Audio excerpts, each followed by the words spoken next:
I made a video the other day about my story going into the trucking, but I realized that a lot of you wanted to hear about what it would be like if you today went into the trucking industry. I've been doing it for about 4 years, and the truck stops right over there. I'm in the middle of a jog, so I thought I'd go ahead and record this for you. But if you want to join the trucking industry today, the thing you need to keep in mind, the biggest thing, is that you are going to be away from home. So if you're going to do this, you're thinking about quitting your office job, your 9 to 5, it can be a really great thing if you had the right plan. Or it can be something that's going to rob your life because you're not going to have one. For the most part, you're going to be doing lots of driving, like 60, 65 hours a week. We're allowed to work up to 70 hours a week. That's about what you can expect. And you're living out a semi, so got to be careful here. I'm about to fall off this concrete slab. But if you plan right, you can make a lot of money, and you can store it up. You can be set to do a lot of your life. That's the thing, though. When you come into this, the ideal is that you essentially sell everything you have, and you live out of your semi. You cut all the expenses you can. You're piling up cash. And not only are you piling up cash, but you're investing your money. I know some truckers that are flat broke because they blow it on gambling, a bunch of dumb stuff. I know other truckers. I invest in my business. I know another one that buys dividend stocks. He's been doing it for years. And now he makes more in stocks than he does trucking. And I know this guy. He makes 6 figures working here at GP Transco, the company I work at each year. So you can make good money. Another guy, he's doing real estate. So that's one thing. If you want to square yourself away financially, trucking can be really good. I don't think it's long term because you're gonna, unless you just love the lifestyle, but it's not for me, it's not for a lot of people, and I don't recommend it because you will die young, as a matter of fact. The FMCSA, Federal Motor Carrier Safety Administration, says you will die 15 years sooner than the average American. So sooner than police die. We have a shorter life expectancy than them. So keep that in mind. Get in, get your money, get out. That's the best thing you can do.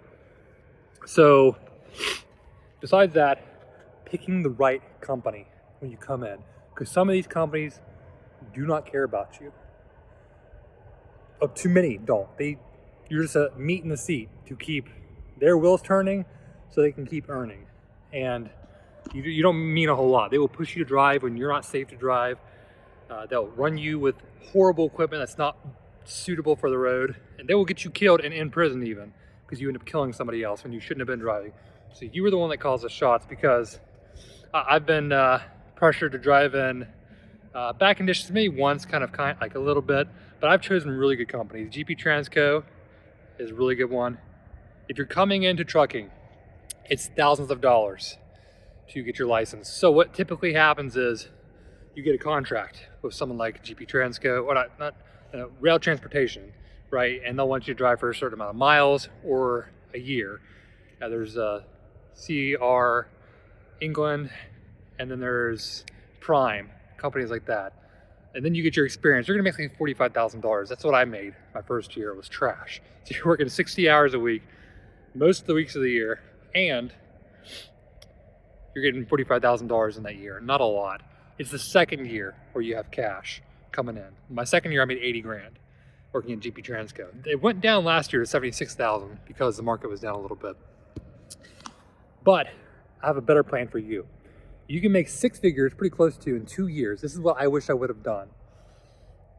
Whenever you come in as a tanker driver. You're gonna make like 50,000, 55,000 your first year. The one I saw was Schneider. So if you look them up, Schneider tanker, they will bring you into the trucking industry and train you on tanker truckers. If you do that, you can drive for essentially anybody. Like, I couldn't go to an experienced tanker company and drive for them.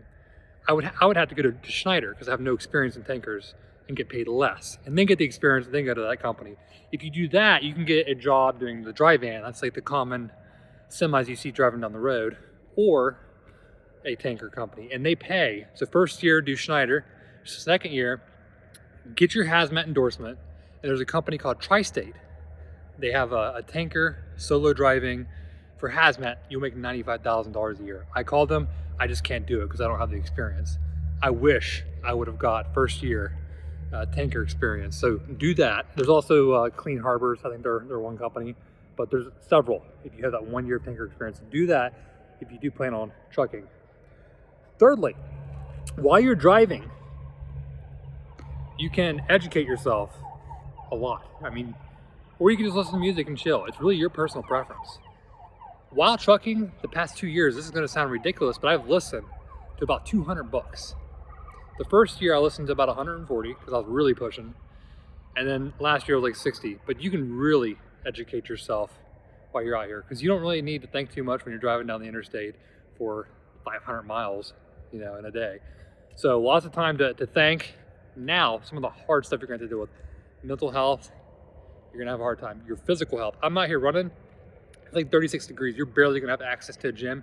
You're barely going to have energy, and you're barely going to have time. So good luck, but it's possible to take care of yourself. I was 276 pounds whenever I joined trucking, and right now I'm like 220.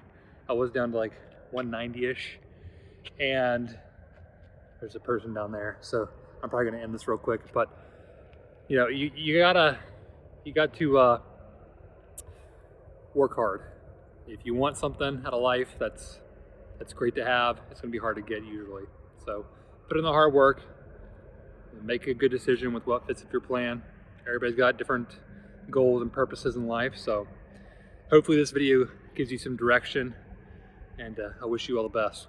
I just realized that I have some pretty good more advice to give you, and that is, if you do a dry van, or if you do want to do trucking more long term, Walmart. Being a driver for Walmart, you can make 6 figures your first year. And I imagine by the time you're watching this, maybe it's higher. So they do require 34 months of experience. So that's more down the road. Me, I've been trucking for 4 years. I do qualify, but I don't qualify because, and this is the second bit of advice, I got in an accident 2 months before I qualified.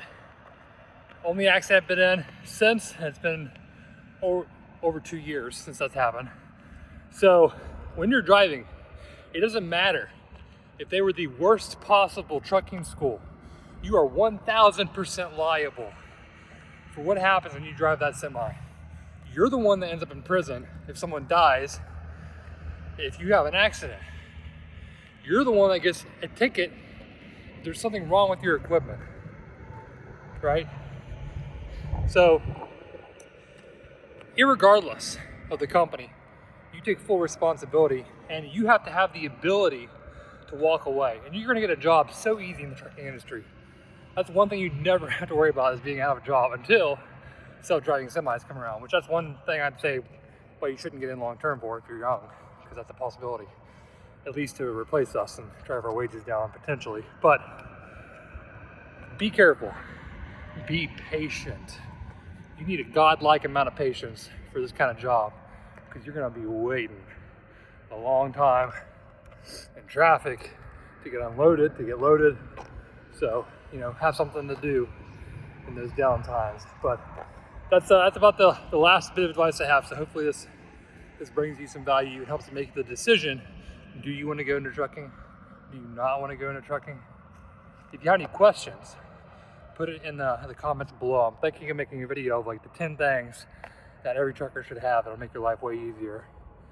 And if there's any experienced truckers out there, feel free to leave your advice in the comments so all the people considering it and the rookies can see, which I'm barely not a rookie, but but that's it. So catch y'all around.